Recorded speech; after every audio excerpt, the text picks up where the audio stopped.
ये सड़क दिल्ली तक लेकर जाएगी, बहुत बड़ा दावा है। आपकी एक प्रतिक्रिया, फिर मैं बाकी मेहमानों का रुख कर लेता हूं। देखिए, ये सड़क तो उनको लखनऊ तक भी नहीं पहुंचा पाई। सच बात यह है कि बड़े सपने लेकर के आए थे कि हम लखनऊ में उत्तर प्रदेश में सत्ता में आएंगे, लेकिन क्या हुआ? 37 वर्षों का रिकॉर्ड टूट गया। उत्तर प्रदेश में योगी आदित्यनाथ जी पुनः मुख्यमंत्री बन गए। देखिए, केवल हवाई बातों से और केवल जनता को बरगलाने से आप सत्ता में नहीं आ सकते हैं, आप चुनाव नहीं जीत सकते हैं।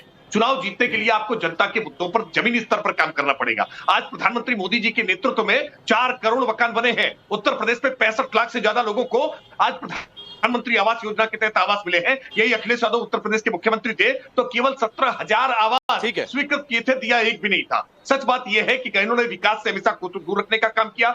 मजहबी तुष्टीकरण के कारण उत्तर प्रदेश दंगों की आग में झूलता रहा। ठीक है, दंगे जब होते थे तो हिंदू और मुसलमान राकेश जी, आपने एक शब्द छेड़ा है तुष्टीकरण का, मैं इसको लेकर आगे बढ़ जाता हूं। कमलाकर त्रिपाठी जी, खबर ये आ रही है कि कल 26 तारीख को वायनाड में वोटिंग हो जाए, उसके बाद शायद हो सकता है रायबरेली अमेठी से राहुल अब प्रियंका के नाम का ऐलान हो जाए। ये भी हो सकता है कि वो अयोध्या पहुंच जाए। तो ये तुष्टीकरण है क्या, कि डर लग रहा है कि पहले कर देंगे तो वायनाड में ही कहीं स्थिति मुश्किल ना हो जाए?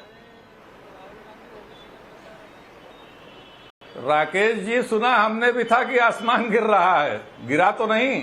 वो बात करिए जो वहां वर्तमान में है।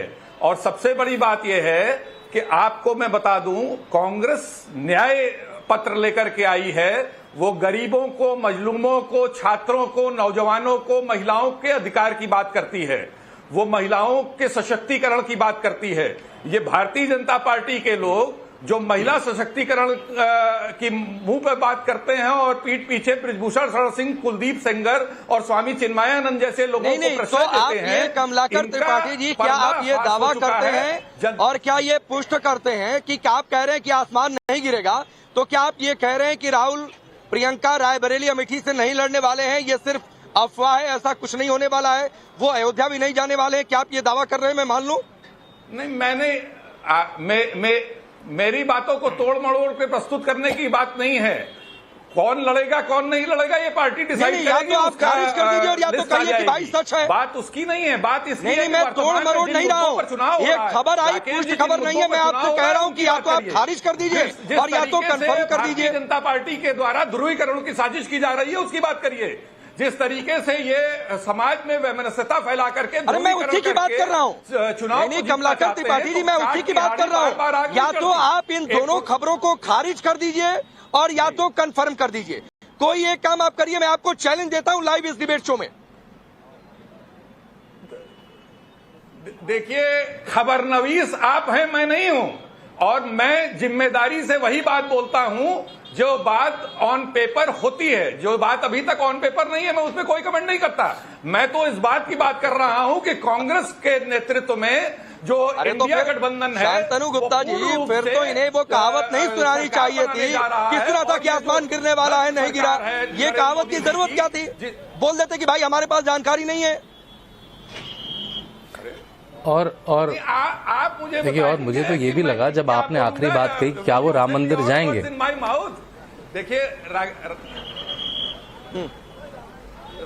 राकेश, कमलाकर जी, मैं अपनी बात कहूंगा कि जब उन्होंने आखिरी बात कही, महंगाई सुन लीजिए जरा, उनको सुन लीजिए। होने जा रहा है भ्रष्टाचार पर।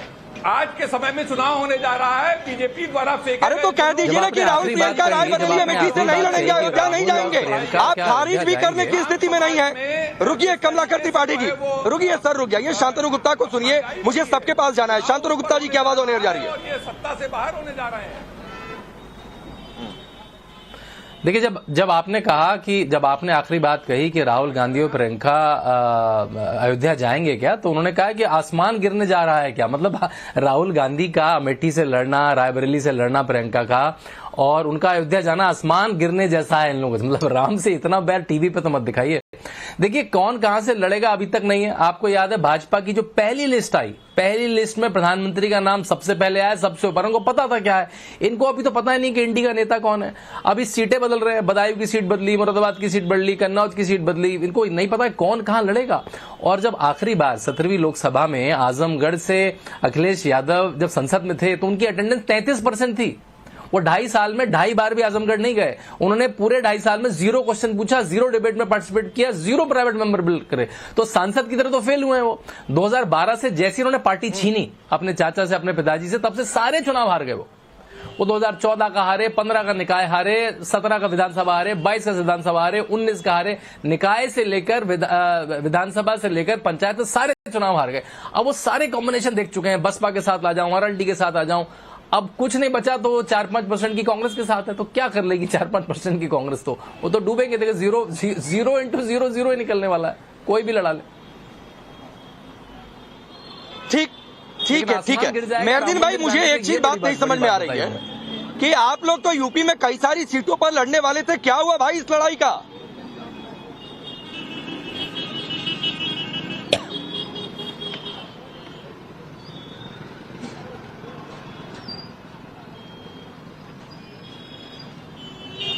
मेहरदीन भाई अपनी आवाज अनम्यूट कर दीजिएगा, म्यूट करके रखा है आपने, आपकी आवाज नहीं आ रही है। मैं कह रहा हूं हमारी पार्टी 5 जगह चुनाव लड़ रही है और 5 जगह आपको जीत का परचम लहराएंगे और भाजपा को हराएंगे। ये हमारा असदुद्दीन ओवैसी साहब का क्लियर कट बात है। और दूसरी बात, मैं एक बात बता रहा हूँ, बार बार तुच्छीकरण की बात आ रही है, बार बार 15 करोड़ मुसलमान से 100 करोड़ हिंदू भाइयों को डराया जा रहा है कि तुम्हारे मंगलसूत्र छीन लिया जाएगा, तुम्हारे घरों में कब्जा कर लेंगे, तुम्हारी जमीन पे कब्जा कर लेंगे। ऐसी मर्यादा वाली भाषा प्रधानमंत्री की कभी नहीं हो सकती। प्रधानमंत्री जब मन से बोलते हैं तो ऐसा लगता है कि मोदी जी नहीं बोल रहे, कोई हिटलर बोल रहे हो।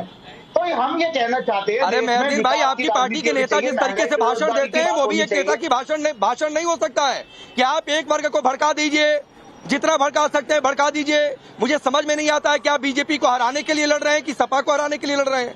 इनडायरेक्टली आप है किसके साथ भाई? सब आपको एक दूसरे की बी टीम कहते हैं। देखिए सब जो है मैं बी टीम कहती है, ये तो जनता जनार्दन होती है, वो सबको पहचानती है और वोट करती है। मैं एक बार बार कह रहा हूँ, क्या प्रधानमंत्री पूरे हिंदुओं के प्रधानमंत्री हैं? देश की संविधान की उन्होंने शपथ ले रखी है, जबकि हमारा देश धर्मनिरपेक्ष देश है। वो यहाँ पर हम मुसलमानों को घुसपैठिया बताते हैं। अगर यही पैमाना है कि 5 भाई सुनिए, नरेंद्र मोदी सिर्फ हिंदुओं के प्रधानमंत्री हैं ऐसा किसी ने कभी नहीं कहा। वो सभी वर्गों के प्रधानमंत्री कहते हैं, लेकिन आपकी पार्टी सिर्फ एक वर्ग की पार्टी है और इस पार्टी के नाम में मुस्लिमीन है। तो ये मत कहिए कि आप सबका प्रतिनिधित्व करते हैं, आपकी पार्टी की नाम में ही मुस्लिमीन है।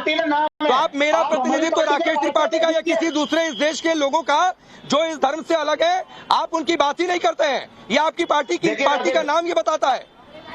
देखिए राकेश भाई, मैं एक बात कह रहा हूँ, हमारे कई कॉर्पोरेटर जो हैं वो हिंदू भाई भी हैं, दलित भाई भी हैं। और सुनिए, जो भाजपा पूरे विश्व की सबसे बड़ी पार्टी होने का दावा करती है, उनमें बताइए आप एक सांसद है क्या, कोई विधायक है क्या? पहली ऐसी कैबिनेट है देश की। ठीक है, चलिए मेहरदीन भाई, मैं आऊंगा। ये डिबेट बहुत पुरानी है।